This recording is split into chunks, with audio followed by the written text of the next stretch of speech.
Hello and welcome to the Daily Scripture Podcast. My name is Jerome Lavelle, and I hope that you are having a most pleasant day today. Today we will be looking at Matthew chapter 17, verses 22 through 27. As Jesus and his disciples were gathering in Galilee, Jesus said to them, "The Son of Man is to be handed over to men, and they will kill him, and he will be raised on the third day." And they were overwhelmed with grief. When they came to Capernaum, the collectors of the temple tax approached Peter and said, "Does not your teacher pay the temple tax?" "Yes," he said. When he came into the house, before he had time to speak, Jesus asked him, "What is your opinion, Simon?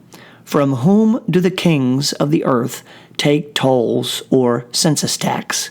From their subjects or from foreigners?" When he said, "From foreigners," Jesus said to him, "Then the subjects are exempt. But that we may not offend them, go to the sea, drop in a hook, and take the first fish that comes up. Open its mouth, and you will find a coin worth twice the temple tax. Give that to them for me and for you." Today in the Gospel of Matthew, chapter 17, verses 22 through 27, we hear two unique interactions that Jesus has with his disciples side by side. In the first, Jesus communicates a pretty heavy message to his men, that he must suffer and die at the hands of his enemies, but that he will rise from the dead on the third day. As I said, pretty heavy stuff. Matthew does not capture any conversation after Jesus makes this statement. Perhaps the disciples were too shocked. Perhaps they didn't completely understand what he meant. Matthew simply says, "And they were overwhelmed with grief." This occurred in Galilee and was a one-way conversation. Contrast that to the second interaction that Matthew captures here.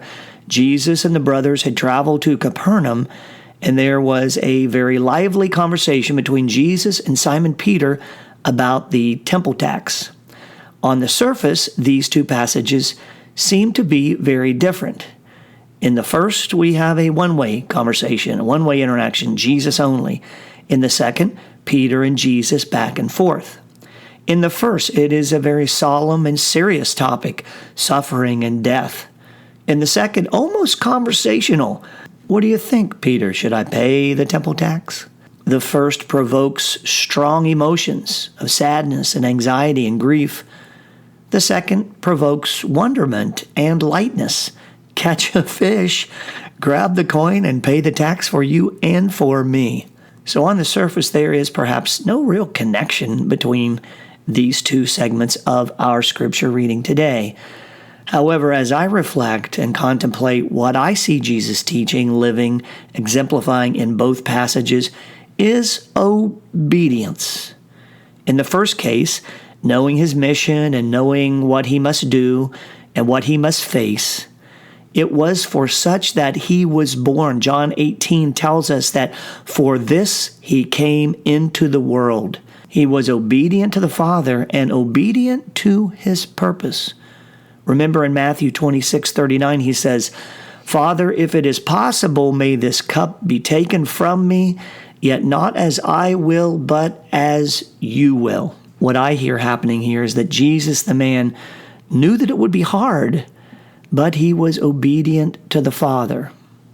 Now I hear the same obedience, although in a different context, in the dialogue about the temple tax. In Jesus' time, all males over 20 paid the temple tax twice a year to maintain that massive facility. In his interaction with Peter, he used this context to teach about obedience. He asks Peter, "What is your opinion, Simon? From whom do the kings of the earth take tolls or census tax? From their subjects or from foreigners?" Now, some translations render that last line, "from the sons or from the visitors." The answer being that subjects or sons do not pay the tax. Thus, if we're talking about the temple is the house of God.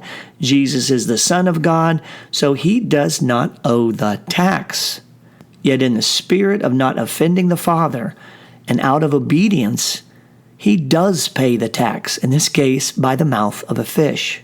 I believe Jesus is teaching again here on obedience. Obedience to the Father, obedience to the tradition of paying the tax, obedience to the idea that maintenance costs don't pay for themselves, and obedience to decency. So what does all of this obedience talk have to do with me, with us? Well, for me, I'm asking myself, what things, what people, what principles, what ideals, what priorities am I obedient to in my faith life? What role does obedience play in my discipline, in my beliefs, in my actions?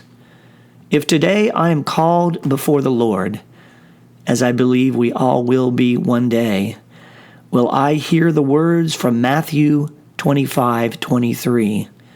Well done, my good and faithful servant. And like a faithful servant who's obedient to his master, am I being obedient to what God calls me to? Today in Matthew, I think we hear two different stories, two different examples of obedience. Something for us to contemplate and think about as we go about our day today. Thank you for joining the Daily Scripture Podcast. My name is Jerome LaBelle, and remember, our word of the day is obedience to God and His Word. Until next time, be well and be blessed.